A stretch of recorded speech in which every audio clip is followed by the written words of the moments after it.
Hello everyone. आज की इस वीडियो में BSDC 101 सब्जेक्ट का असाइनमेंट शेयर करने जा रही हूँ, जो मैं ऐसे बना के और तब शेयर किया जाए। तो ये जो PDF हमने बनाया है और उसके साथ ही साथ हैंड राइटिंग तो इसमें अच्छी है, लेकिन फिर भी मैंने सोचा कि क्यों ना इसको पढ़ दिया जाए। तो वीडियो अगर लंबी होती है तो आप उसको वहाँ पे एक ऑप्शन आता है वहाँ स्पीड बढ़ाने का, 2 की स्पीड में करके उसको देख लें, ठीक है। और से आप 2 की स्पीड पे करके देख लें, ठीक है। तो अब हम वीडियो को तो यह BHDC सत्रीय कार्य सब्जेक्ट का फुल नेम है हिंदी साहित्य का इतिहास रीतिकाल तक, और कोड गिरा। और जो हमारा टोटल मार्क्स होता है असाइनमेंट का वो 100 नंबर का होता है। और इसी के ही अनुसार हम अपना जिस हिसाब से नंबर होते हैं उसी हिसाब से हम अपना आंसर राइट करते हैं। तो पहला क्वेश्चन देख लीजिए, यहाँ पे क्या है, आदिकाल सामाजिक सांस्कृतिक एवं धार्मिक परिस्थितियाँ, जिसका तो मैंने एक वीडियो बना के इसका आंसर दे रखा है। फिर है रासो काव्य। इस वाली वीडियो में तो पहले वाले क्वेश्चन का आंसर पढ़ना यहाँ पे ज़रूरी नहीं है, क्योंकि उसका अलग से वीडियो बना हुआ है अच्छे से। जिसने नहीं देखी है, यहाँ मैं कमेंट बॉक्स में उस वीडियो का लिंक पिन कर दूँगी, तो आप वहाँ से जाके देख सकते हैं। और इस वाली वीडियो में हम अच्छे से डीप से पढ़ेंगे क्वेश्चन को। वो है रासो की विशेषता, और हिंदी में सगुण राम काव्य परंपरा का परिचय, और निम्नलिखित विषयों पर टिप्पणी शुद्धेतवाद, कबीर, सूफी काव्य में भारतीय और अभारतीय तत्व। क्वेश्चन को पढ़ने की आवश्यकता यहाँ पे नहीं है। हम यहाँ पे स्टार्ट करेंगे अपने सेकंड नंबर के क्वेश्चन से। तो सेकंड नंबर का क्वेश्चन है रासो। देखिए यहाँ पे निष्कर्ष वगैरह सब निकाल के लिख दिया। आइए यहाँ से हम अपनी रीडिंग स्टार्ट करते हैं। रासो काव्य की विशेषता बताइए। तो रासो काव्य भारतीय साहित्य का एक महत्वपूर्ण रूप है, जिसमें वीरता, शौर्य और ऐतिहासिकता के अद्वितीय संगम का वर्णन होता है। इससे प्राचीन और मध्यकालीन हिंदी साहित्य के आदिकाल में अत्यंत महत्वपूर्ण काव्य शैली माना जाता है। रासो काव्य की विशेषताएं इसे अद्वितीय बनाती है। इसके प्रमुख प्रतिनिधित्व के रूप में अनेक महाकाव्य की सृष्टि करती है। रासो काव्य की विशेषताएं निम्नलिखित है। प्रधान रूप से वीर रस।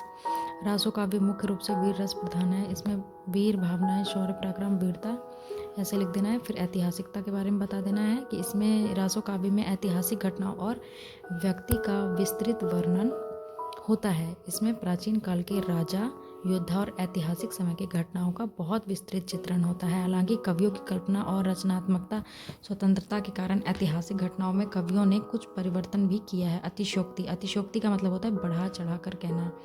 तो जो रासो काव्य में अतिशयोक्ति का जो विशेष महत्व है, इसका कारण यही है कि इसमें कवि ने अपने आश्रयदाता कौन होते थे? जो राजा होते थे।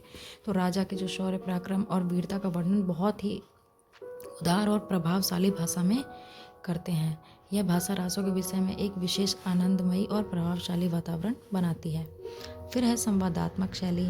तो रासो काव्य में संवादात्मक शैली का विशेष प्रबंध है। कवि अपने पात्रों के बीच संवादों के माध्यम से कथा को आगे बढ़ाते हैं, जिससे पात्रों की भावनाओं और भाषा का विवरण होता है, जिसकी वजह से पाठक को कहानी में जीवन मिलता है। डिंगल भाषा का प्रयोग। इसमें डिंगल भाषा का प्रयोग होता है, और डिंगल भाषा से कवि वीर गाथाओं को प्रभावशाली बनाते हैं, जिससे पाठक में उत्साह होता है। फिर प्रमुख उदाहरण है रासो काव्य के। प्रमुख उदाहरण है पृथ्वीराज रासो, चंद्र बरदाई द्वारा लिखी गई, और बीसल देव रासो, नरपति नाल परमाल रासो, चंद्र बरदाई द्वारा रचित। पृथ्वीराज रासो एक अद्वितीय काव्य है, जो पृथ्वीराज चौहान के जीवन और युद्ध की घटनाओं को बहुत रूप से वर्णित या चित्रित करता है। इसमें वीरता, साहस और प्रेम का अद्वितीय संगम होता है, जो पाठक को प्रभावित करता है। फिर है बीसल देव रासो। जितने भी हमने वहाँ पे लिखे हैं उनके द्वारा रचित, उनके बारे में अब पॉइंट बना के यहाँ पे लिख देना है। तो बीसल देव रासो के बारे में जानते हैं। इनको रचा है नरपति नाल द्वारा रचित है। बीसल देव रासो बीसल देव राजा की कविता है, जो एक वीर योद्धा और राजा की महागाथा को चित्रित करती है। इसमें वीर भावनाएं, युद्ध और राजा के कल्याण की कहानी होती है।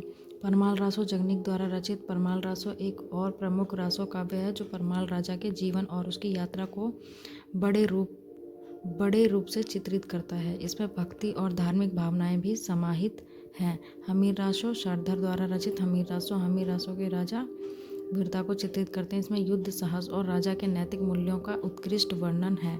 खुमान रासो दलपति विजय द्वारा रचित खुमान रासो है। इसमें जो चित्रित हुआ है, इसमें धर्म, नीति और राजा के कर्तव्यों का वर्णन है। रासो काव्य का महत्व। रासो काव्य के माध्यम से साहित्यिक और राष्ट्रीय गौरव की भावना उत्तेजित होती है। इससे पाठकों को अपने संस्कृति और इतिहास के प्रति गर्व महसूस करने का अवसर मिलता है। यह काव्य का न केवल रोमांचक होता है बल्कि वह एक सशक्त, उत्साही और समर्थ राष्ट्र की उत्पत्ति का कथा का भी स्रोत बनता है।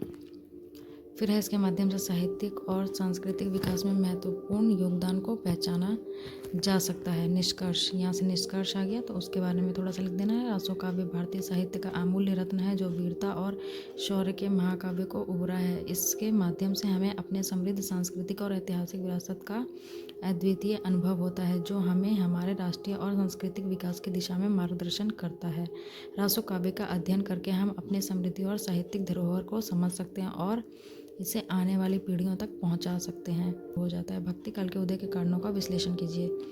तो भक्ति काल भारतीय साहित्य का एक महत्वपूर्ण युग था जो आपसी साहित्य, सांस्कृतिक एवं धार्मिक सामर्थ्य की ऊंचाइयों को छूने का दौर था। इस काल का आरंभ 6वीं सदी से होकर 17वीं सदी तक था और यह काल भारतीय साहित्य में एक सांस्कृतिक राज की ऊंचाइयों का प्रतीक है। भक्ति काल के काव्य और साहित्य का अध्ययन करते हुए हम इस युग के उदय के कारणों का विश्लेषण कर सकते हैं। सामाजिक कारणों ने भक्ति काल के उदय में महत्वपूर्ण भूमिका निभाई। इस काल में भारतीय समाज में विभिन्न सामाजिक समस्याएं थी जिन्होंने भक्ति आंदोलन को उत्तेजित किया। जाति व्यवस्था और भेदभाव। भक्ति काल में जाति व्यवस्था और भेदभाव समाज को अधिक विभाजित बना रहे थे और भक्त संतों ने इसे ऊंच और नीच की भ्रांति को दूर करने के लिए अपने उपदेशों और भजनों के माध्यम से समाज को जोड़ने का प्रयास किया। कबीर ने अपनी रचनाओं में जातिवाद के खिलाफ उच्चता की भ्रांति का मुकाबला किया है और भक्ति के माध्यम से समाज में समरसता की भावना को बढ़ावा दिया। स्त्री समाज में समरसता का संवेदन।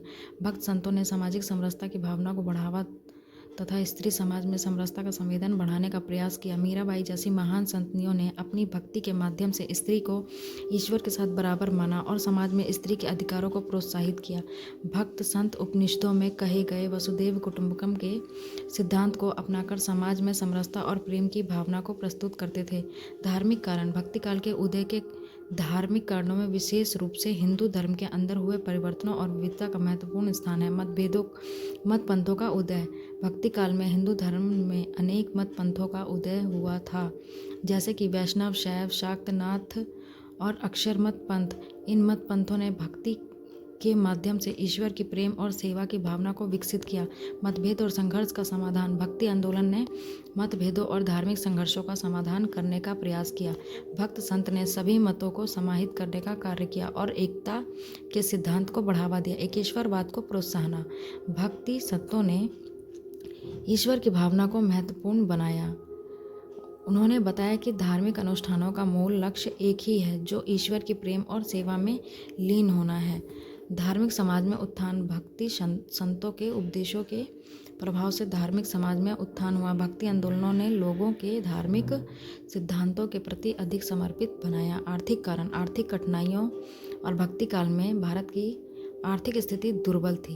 जनता अकाल, महामारी और युद्ध के प्रकोप से पीड़ित थी। भक्त संतों ने इस दुख और अधैर्य स्थिति को देखकर ईश्वर में शरण लेने और प्रेम में खो जाने का मार्ग दिखाया। सांस्कृतिक उत्थान। भक्ति आंदोलनों ने सांस्कृतिक दृष्टिकोण से भी भारत को समृद्धि दिलाई और भक्त संतों की रचनाओं ने संस्कृति, कला और साहित्य को विकसित किया। राजनीतिक कारण। मुगल साम्राज्य के शासनकाल में हिंदू धर्म पर अत्याचार हो रहा था।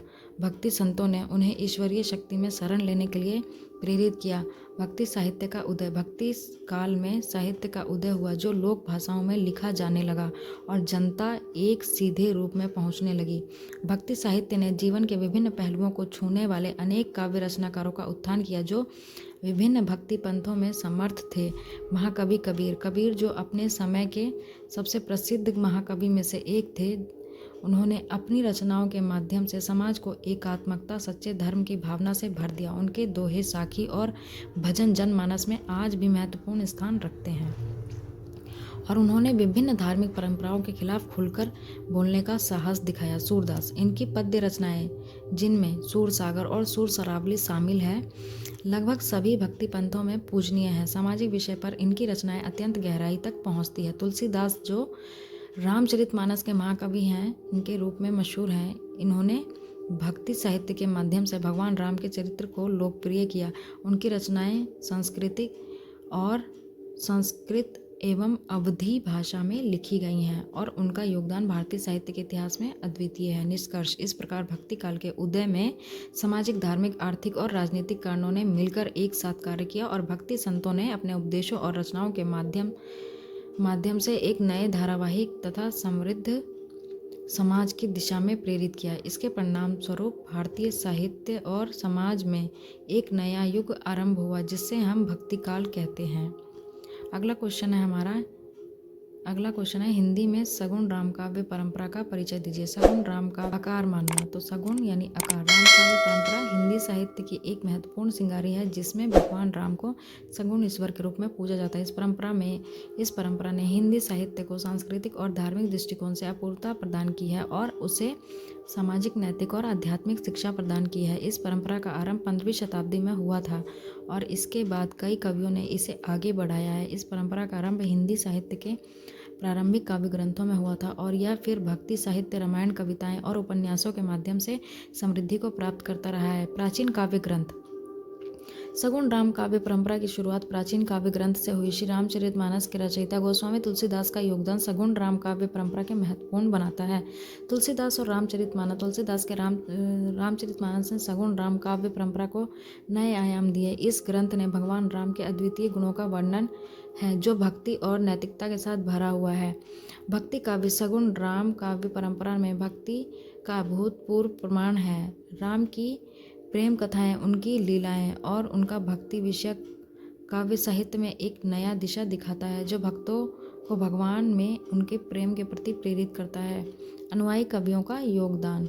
सगुण राम काव्य परंपरा में अनेक कवियों ने अपना योगदान दिया है। सूरदास, कबीर, मीराबाई, रहीम, तुलसीदास के बाद भी अनेक कवियों ने राम के गुणों का गान किया और महिमा को सुंदरता से व्यक्त किया। राम कथा का विस्तार। सगुण राम काव्य परंपरा में भक्ति का अभूतपूर्व प्रमाण है। राम की प्रेम कथाएं, उनकी लीलाएं और उनका भक्ति विषयक काव्य साहित्य में एक नया दिशा दिखाता है जो भक्तों को भगवान के प्रति अद्वितीय प्रेम में प्रेरित करता है। अनुयायी कवियों का योगदान। सगुण राम काव्य में परंपरा में अनेक कवियों ने अपने योगदान दिए हैं। सूरदास, कबीर, मीराबाई, रहीम, तुलसीदास के बाद भी अनेक कवियों ने राम के गुणों का गान किया और उनकी महिमा का व्यक्त किया। राम कथा का विस्तार। सगुण राम काव्य परंपरा में राम कथा का विस्तार सभी पहलुओं से किया गया है। रामायण, भागवत पुराण, रामचरितमानस, राम कथा माला और रामायण, रामचरितमानस, रामचरित परिशीलन आदि इन ग्रंथों से राम की लीलाएं, धरोहर और उनके उदात्त गुणों का विस्तार से वर्णन है। भक्ति और सामाजिक संदेश। सगुण राम काव्य परंपरा में राम की भक्ति के साथ साथ सामाजिक संदेश भी समाहित है। यह व्यक्ति को धर्म, नैतिकता, सहानुभूति और सामाजिक समरसता की ओर प्रवृत्त करता है। नंबर 7, भाषा और कला। सगुण राम काव्य परंपरा में भाषा और कला का महत्वपूर्ण योगदान है। कवियों ने राम के लीला के स्वरूप के सुंदरता से प्रस्तुत किया है जो सुनने वाले को सांस्कृतिक और कला से भरपूर बनाता है। प्राचीन काव्य ग्रंथों का योगदान। सगुण राम काव्य परंपरा का आरंभ प्राचीन काव्य ग्रंथों से हुआ। रामायण, महाभारत और भागवत पुराण जैसे प्राचीन स्क्रिप्ट्स में भगवान राम की कथा और लीलाएं विस्तार पूर्वक वर्णित हैं जिनसे इस परंपरा का सृजन हुआ है। तुलसीदास और रामचरितमानस। सबसे महत्वपूर्ण योगदान गोस्वामी तुलसीदास ने किया है जिनका रामचरितमानस हिंदी साहित्य के रत्न माना जाता है। इस ग्रंथ में वह भक्ति, नैतिकता और राजनीति के मुद्दे उठाती है। राम सामाजिक परिप्रेक्ष्य में। सगुण राम काव्य परंपरा में राम की कहानियों ने सामाजिक और नैतिक मुद्दों पर भी प्रकाश डाला है। तुलसीदास के रामचरितमानस में राम की नैतिकता, राजनीतिक नीतियाँ और सामाजिक मूल्यों की महत्वपूर्ण बातें हैं। साहित्यिक और कला संदर्भ में सगुण राम काव्य परंपरा की रचनाएं साहित्यिक और कला संदर्भ में भी अद्वितीय हैं। तुलसीदास की कविताएं और उनकी रचनाएं न केवल भक्ति बल्कि साहित्यिक और कला के क्षेत्र में महत्वपूर्ण मानी जाती हैं। भक्ति और साहित्यिक परंपरा। सगुण राम काव्य परंपरा में भक्ति और साहित्यिक परंपरा एक दूसरे से प्रभावित हैं। यह एक साहित्यिक और आध्यात्मिक संस्कृति की ओर प्रवृत्त करती है जिससे साहित्य और धर्म का मिश्रण होता है। निष्कर्ष, सगुण राम काव्य परंपरा हिंदी साहित्य की शानदार विरासत है जो भक्ति, सामाजिक संदेश और कला के माध्यम से राम की महिमा को आगे बढ़ाती है। यह परंपरा हमें भगवान राम की अद्वितीयता और उसके आदर्शों की ओर प्रवृत्त करती है और साहित्य के माध्यम से जीवन को धार्मिक और नैतिक मूल्यों से भर देती है। सगुण राम काव्य परंपरा हिंदी साहित्य की एक महत्वपूर्ण धारा है जो भगवान राम की भक्ति, महिमा और लीला को अपने कविताओं और ग्रंथों के माध्यम से व्यक्त करती है। यह परंपरा हिंदी साहित्य के विकास में महत्वपूर्ण भूमिका निभाती है। यह परंपरा भक्ति, नैतिकता और सामाजिक मूल्यों को अग्रसर तथा विकसित करती है। इस परंपरा ने हिंदी साहित्य को एक अद्वितीय और अमूर्त परंपरा से रूपित किया, जिसका प्रभाव आज भी दिखाई देता है। अब क्वेश्चन नंबर 5, निम्नलिखित विषयों पर टिप्पणी करना है। शुद्धत्ववाद एक आध्यात्मिक दर्शन है जो वेदांत सिद्धांत का हिस्सा है और भारतीय धार्मिक परंपरा में अहम भूमिका निभाता है। यह दर्शन शंकराचार्य द्वारा प्रस्तुत किया गया था और इसे अद्वैत वेदांत का सबसे पुराना और महत्वपूर्ण प्रतिष्ठान माना जाता है। शुद्धत्ववाद वेदांत सिद्धांत की एक विशेष शाखा है जो अद्वैत ब्रह्म के सिद्धांत पर आधारित है। शुद्धत्ववाद के अनुयायी इस मत को मानते हैं कि जगत सत्य नहीं है बल्कि वह मिथ्या है। इसे माया के द्वारा ब्रह्म के अनंत रूपों में विकसित किया जाता है, जिसे जीवात्मा अज्ञात के कारण जीवन के सांस्कृतिक चक्र में फंस जाती है। अनुयायी यह मानते हैं कि जब जीवात्मा अपने अज्ञान से मुक्त होकर ब्रह्म को साक्षात अनुभवता है, तब आत्मा और परमात्मा में कोई भेद नहीं रहता है। शुद्धत्ववाद के सिद्धांत के अनुसार मुक्ति या मोक्ष का साधन ज्ञान और भक्ति है। जीवात्मा को अपने असली स्वरूप का अनुभव करने के लिए उसे अद्वैत वेदांत के तत्वों का समग्र ज्ञान प्राप्त करना चाहिए। भक्ति के माध्यम से जीवात्मा अपने को परमात्मा से मिलाकर एक हो जाता है। निष्कर्षतः शुद्धत्ववाद एक गहरे आध्यात्मिक और दार्शनिक सिद्धांत के रूप में उभरता है, जो आत्मा और परमात्मा के अद्वैत स्वरूप को समझने का प्रयास करता है। कबीर। अब अगली टिप्पणी कबीर पे है। कबीर भारतीय साहित्य और भक्ति आंदोलन के प्रमुख रूपरेखा वाले कवि थे। संत भी थे, कवि भी थे और संत भी थे। उनका जन्म काशी के निकट स्थित लाहरा गांव में हुआ था, लेकिन उनकी जन्म तिथि और पिता का नाम स्पष्टता से पता नहीं चलता है। कबीर विशेषकर संत मार्गी भक्ति आंदोलन के साथ जुड़े हुए थे और अपनी शिक्षाओं के माध्यम से सामाजिक और धार्मिक समस्याओं पर विचार करते थे, जिसका पता हमें उनकी बातों, दोहों और समस्याओं पर विचार तथा उनके पदों के माध्यम से चलता है। पद यानी कि उनके द्वारा रचित कविता, पद कहते हैं, पदावली। कबीर ने अपनी रचनाएं वेदांत, सांख्य, योग और सूफी तत्वों को मिलाकर की, जो समृद्धि से भरे सांस्कृतिक और धार्मिक समुदायों की रचना करती है। कबीर की रचनाएं अवधी, हिंदी, ब्रज भाषा में लिखी थी, जो सामान्य जनता तक पहुंचने में बहुत उपयुक्त थी। उनकी रचनाओं में सामाजिक अदालत, सामंजस्य और दरिद्रता के खिलाफ उनके विचार अद्वितीयता का प्रमुख आधार थे। कबीर ने अपने दोहे में सामाजिक विभेद, जातिवाद, बहुत्व और धार्मिक अनैतिकता के खिलाफ बोलते हुए लोगों को सामाजिक न्याय की ओर प्रेरित किया। उनकी रचनाओं में विद्वता और साहित्यिक उत्कृष्टता है, लेकिन वे आम जनता की भाषा में लिखते थे, जिससे उनके संदेश को साधारित किया जा सकता था। कबीर की शिक्षाएं आज भी हमें सामाजिक न्याय, सामंजस्य और सद्गुणवत्ता की ओर मोड़ने में मदद कर रही है। उनके दोहे और पदों के माध्यम से हम अपने जीवन में सजीव किसी भी समस्या का समाधान ढूंढ सकते हैं और सच्चे मार्ग पर चल सकते हैं। निष्कर्षतः हम कह सकते हैं कि कबीर का संदेश हृदय से हृदय तक जाकर रहता है और उनका संदेश, जो कि उनके दोहे आज भी लोगों को आत्मा के अद्वितीयता और सच्चे प्रेम की महत्वपूर्णता की ओर प्रवृत्ति करने में प्रेरित करते हैं। अगला है भारतीय तत्व। सूफी काव्य भारतीय साहित्य और सांस्कृतिक विरासत का अभिन्न हिस्सा है, जो सूफी संतों और कवियों के द्वारा रचा गया है। इसमें भारतीय और अभारतीय तत्वों का सजीव समाहार प्रकट होता है, जो भक्ति, समर्पण और एकता की भावना को अग्रेसित करता है। सूफी काव्य में भारतीय तत्वों की एक मुख्य पहचान है उसका भक्ति भाव। सूफी काव्य अपने काव्य में ईश्वर के प्रति अद्भुत प्रेम और समर्पण की भावना को व्यक्त करती है। उनकी रचनाएं आत्मा के अद्वितीयता और भगवान के साथ एकीकृतता की ऊंचाइयों की ओर पहुंचने की कोशिश करती है। भारतीय भक्ति शास्त्रों से प्रेरित सूफी कविता में आध्यात्मिक सुंदरता का उत्कृष्ट उदाहरण प्रस्तुत करती हैं। सूफी काव्य में अभारतीय सांस्कृतिक तत्वों का एक अन्य महत्वपूर्ण पहलू है उनका सामंजस्य। यह काव्य संस्कृति की अनूठी भिन्नता और समृद्धि को महसूस करता है। सूफी कविताएं भारतीय तत्वों की सहजता, सहिष्णुता और सामंजस्यपूर्ण जीवन शैली को स्वीकार करती है। यहाँ तक कि सूफी संतों की धारा में हिंदू, मुस्लिम और अन्य धर्मों के सांस्कृतिक तत्वों का मेलजोल देखना संभव है। सूफी कविता में अन्य भारतीय तत्वों में से एक अद्वितीयता भी प्रमुख है। इसमें जीवन और ब्रह्म के बीच एकता की अद्वितीयता की भावना होती है। सूफी जो कवियाँ हैं यानी जो कविताएं हैं, आत्मा की मुक्ति और ब्रह्म से मिलने की प्राप्ति के माध्यम से अद्वितीयता भी प्रमुख है। इसमें जीवन और ब्रह्म से मिलन की प्राप्ति के माध्यम से अद्वितीयता महत्वपूर्णता को समझाती हैं।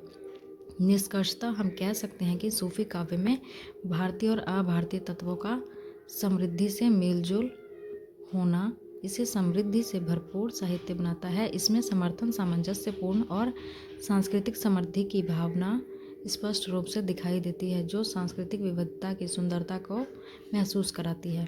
अब भाग 3 स्टार्ट हो रहा है। प्रश्न नंबर 6, रीतिबद्ध कवियों के वर्ण विषयों की विशेषताएं बताइए। रीतिबद्ध कविता शैली हिंदी साहित्य की विविधता में एक महत्वपूर्ण हिस्सा है।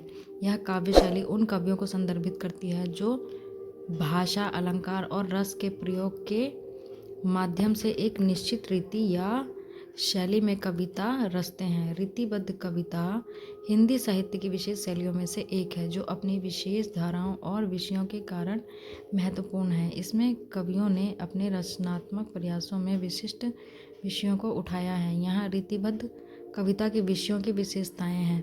धारा प्रवाह।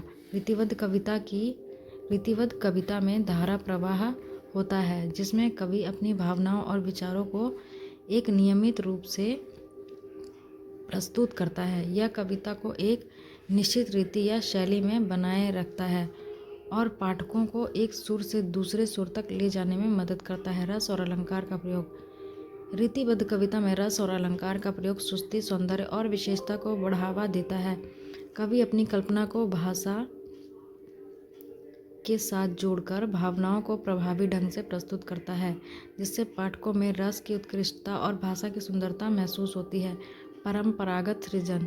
रीतिबद्ध कविता में परंपरागत सृजन का महत्वपूर्ण स्थान है। कवियों ने अपने काव्य में ऐतिहासिक, सांस्कृतिक और साहित्यिक परंपराओं की मजबूती से जोड़ा है। सांस्कृतिक और धार्मिक विषयों का रीतिबद्ध कविता में विशेष महत्व होता है। कवि ने अपनी कविताओं में धर्म, संस्कृति और एकता के मुद्दों को उजागर किया है, जो समाज में एक मजबूत नैतिक और सामाजिक दृष्टिकोण पैदा करता है।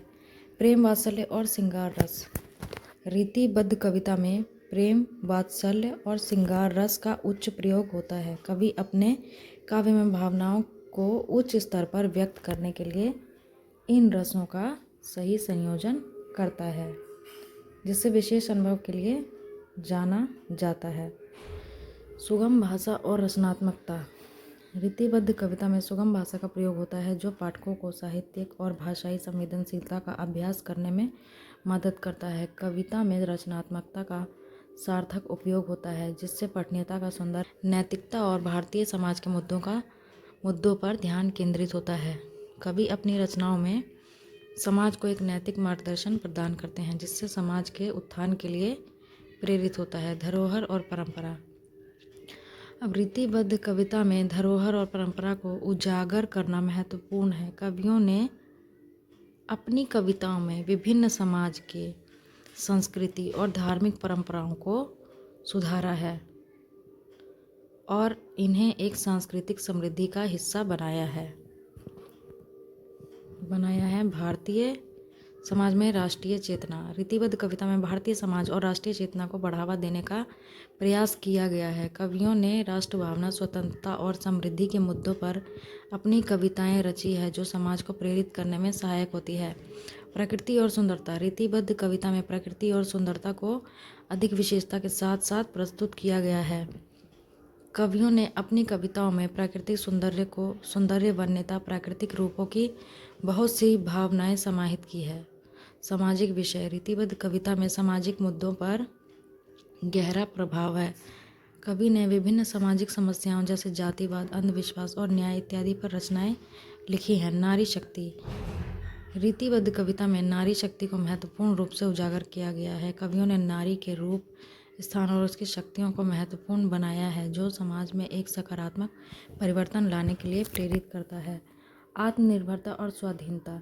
रीतिबद्ध कविता में आत्मनिर्भरता और स्वाधीनता के मुद्दे पर जोर दिया गया है। कवि ने अपनी कविताओं में व्यक्तिगत स्वतंत्रता, अपने निर्णयों का स्वाधीनता से संबंधित होना और स्वतंत्र भारत की महत्वपूर्णता को बढ़ावा दिया गया है।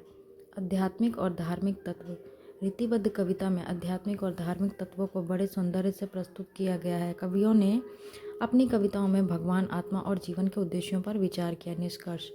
निष्कर्षतः हम कह सकते हैं कि रीतिबद्ध कविता के विषयों ने साहित्यिक दृष्टिकोण से सामाजिक सुधार और साहित्यिक सृष्टि को प्रोत्साहित किया है। सृष्टि यानी उसकी रचना करने को प्रोत्साहित किया है। इसके माध्यम से कवियों ने समाज को प्रेरित किया है और एक सशक्त साहित्यिक और सांस्कृतिक पुनर्निर्माण की दिशा में कार्य किया है। रीतिबद्ध कविता संस्कृति, साहित्य और भाषा का एक महत्वपूर्ण हिस्सा है जो समृद्धि, सौंदर्य और भावनाओं को समाहित करती है।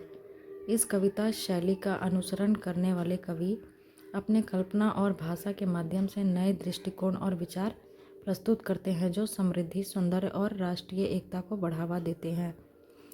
अब 7 क्वेश्चन हैं, इन तीनों पे टिप्पणी करनी है। द्विजदेव, रीतिकालीन राम भक्ति काव्य और ये अब हम शुरू करते हैं द्विजदेव, इन दोनों पे ही टिप्पणी करनी है। तो पहला हम कर देते हैं, पहला है द्विजदेव। तो द्विजदेव रीतिकालीन स्वच्छंद मुक्तक काव्य परंपरा के अंतिम कवि हैं। ये जाति से ब्राह्मण थे। अंत समय में सब कुछ त्याग कर वृंदावन चले गए। ये स्वच्छंद मुक्तक के प्रति अपना योगदान के लिए जाने जाते हैं। इनका जन्म उत्तर प्रदेश में हुआ। द्विजदेव का जन्म 1830 ईस्वी में हुआ था। इनके पिता का नाम ठाकुर शिवदयाल सिंह था और द्विजदेव की प्रारंभिक शिक्षा घर पर ही हुई, लेकिन बाद में उन्होंने संस्कृति प्राप्त की, निपुणता प्राप्त की। प्रदान नहीं होगा, वहाँ प्राप्त होगा।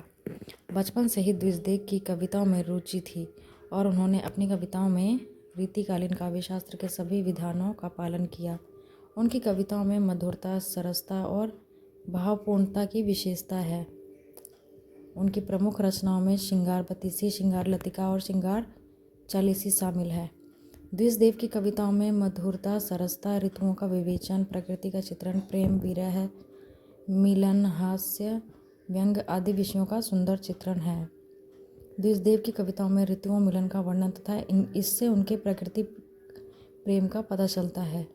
द्विजदेव के व्यक्तित्व पर भक्ति और वैराग्य का प्रभाव था। उन्होंने अपने जीवन के आध्यात्मिक दृष्टिकोण के साथ साथ कविता को रचने में समर्थता प्रदान की। आखिरकार वे अपने आत्मा को परमात्मा में मिलाने के लिए समर्पित हो गए और अंतिम समय में वृंदावन चले गए, जहां उनका निधन सन 1871 में हुआ। निष्कर्षतः द्विजदेव हिंदी साहित्य के एक महत्वपूर्ण कवि थे और उन्होंने अपने काव्य के माध्यम से रीतिकालीन काव्य परंपरा से समृद्ध किया। उनकी कविताएं आज भी साहित्यिक धरोहर के रूप में जीवित है। द्विजदेव रीतिकालीन अंतिम कवि थे और 1830 में अयोध्या में जन्मे। विशेषज्ञता से भरी कविताएं, श्रृंगार बत्तीसी इत्यादि उनकी रचनाएं हैं। द्विजदेव अब है रीतिकालीन राम भक्ति काव्य। रीतिकाल 17वीं शताब्दी। रीतिकाल 17वीं सदी से 18वीं सदी तक में राम भक्ति काव्य एक महत्वपूर्ण और प्रभावशाली काव्य शैली बनी। इस काल में भारतीय साहित्य में धार्मिक और भक्ति काल का आरंभ हुआ, जिससे रामायण और महाभारत की कथाएं और भगवान राम और भगवान कृष्ण के चरित्रों पर आधारित काव्य रचनाएं महत्वपूर्ण रूप से हुई। यह काव्य शैली नैतिकता और संस्कृति को बढ़ावा देने का कारण बनी। रीतिकाल 7वीं सदी में 18वीं सदी तक में राम भक्ति काव्य ने एक महत्वपूर्ण और प्रभावशाली स्थान बनाया। इस काल में भारतीय साहित्य में धार्मिक और भक्ति काल का आरंभ हुआ, जिसमें भगवान राम के चरित्र पर आधारित काव्य रचनाएं हुई। इस काव्य शैली ने भक्ति, नैतिकता जिसमें भगवान राम के चरित्र पर आधारित काव्य रचनाएं हुई। इस काव्य शैली ने भक्ति, नैतिकता और संस्कृति को प्रोत्साहित किया और रीतिकाल को एक समृद्धि और साहित्यिक उत्थान का युग बनाया। भक्ति काव्य की विशेषताएं। रामायण की पुनर्रचना। रीतिकाल में रामायण का पुनर्रचना काव्य शैली में किया गया। तुलसीदास के रामचरितमानस इस काल का सर्वोत्तम और प्रसिद्ध रामायण काव्य है। भक्ति और प्रेम भावना। रीतिकालीन राम भक्ति काव्य में भक्ति और प्रेम भावना को महत्वपूर्ण स्थान मिला। कवियों ने अपनी रचनाओं में भगवान राम के प्रति अद्वितीय प्रेम और श्रद्धा को व्यक्त किया है। राम भक्ति।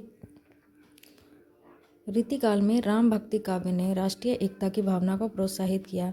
राम के चरित्र में सामाजिक न्याय, धर्म और एकाधिकारवाद के सिद्धांतों को अग्रेसित किया गया है।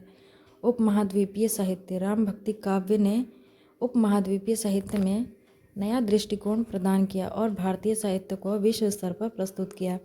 संस्कृति और नैतिकता। राम भक्ति काव्य ने भारतीय संस्कृति और नैतिकता को बढ़ावा दिया।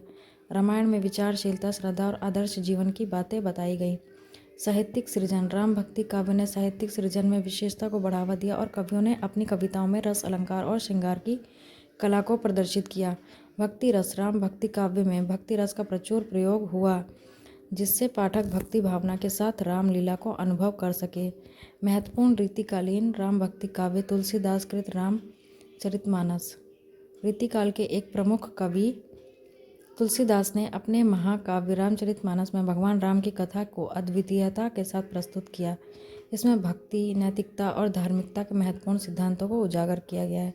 संत तुलसीदास। तुलसीदास ने रामायण को अवधी भाषा में रचा, जिससे यह आम जनता के बीच पहुंच सका। उनके भजन और रचनाएं राम भक्ति में आदर्श मानी जाती है। संत सूरदास। सूरदास ने अपने पदों और दोहे में राम के चरित्र को भक्ति भाव से चित्रित किया। उनका योगदान रीतिकाल के राम भक्ति काव्य में अमूर्त रूप से महत्वपूर्ण है। शेषनंद शरणन देव कृत ब्रज रामायण। शेषनंद शरणन देव ने ब्रज रामायण रचा, जो कि ब्रज भाषा में लिखा गया था। इसमें श्री कृष्ण के चरित्र को महत्वपूर्ण रूप से प्रस्तुत किया गया है। 5वां नंबर है भक्ति और नैतिकता के सिद्धांत। रीतिकालीन राम भक्ति काव्य ने भक्ति और नैतिकता के महत्वपूर्ण सिद्धांतों को उजागर किया। कवियों ने राम के जीवन और उनके दृष्टिकोणों से जीवन को एक नैतिक और धार्मिक मार्गदर्शन माना।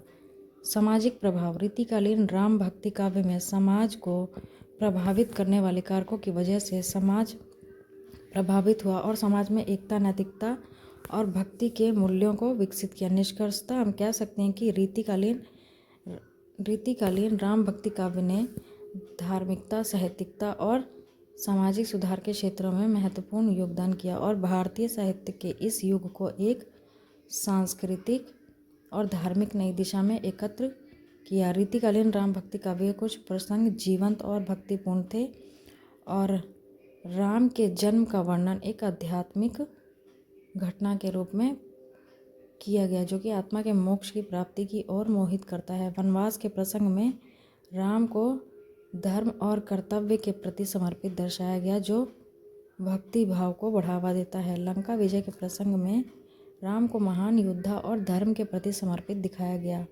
जिससे भक्ति का उदाहरण मिलता है। तो ये थी आज की हमारी वीडियो। अगर पसंद आई हो तो प्लीज़ लाइक, शेयर, सब्सक्राइब करना ना भूलें।